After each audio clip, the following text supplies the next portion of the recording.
जगभरात युद्ध सुरू आहे, पण तुम्हाला माहीत आहे का याचा फटका तुमच्या खिशाला बसणार आहे.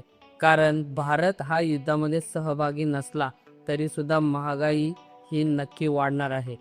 सर्वात मोठा परिणाम म्हणजे क्रूड ऑइलचा जगभरातील साठा खंडित झाल्यामुळे पेट्रोल आणि डिझेलचे दर वाढू शकतात. जर ट्रान्सपोर्ट महाग झाले तर तुमच्यापर्यंत येणारी प्रत्येक वस्तू ही महाग होणार आहे.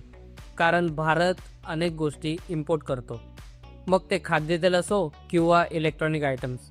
युद्धामुळे या गोष्टींचा पुरवठा कमी होतो, त्यामुळे यांचे भाव हे आकाशाला जाऊन भिडतात. स्टॉक मार्केटमध्ये उतार चढाव चालू आहे, यामुळे गुंतवणूकदार घाबरलेले आहेत. अशा वेळी काय करावे? पॅनिक होऊ नका, तुमचा इमर्जन्सी फंड तयार ठेवा. जगभरात युद्ध कुठेही असो, याचा फटका सामान्य माणसाच्या बजेटला बसतो. तुम्हाला काय वाटतं, भारत या परिस्थितीला सामोरा कसा जाईल?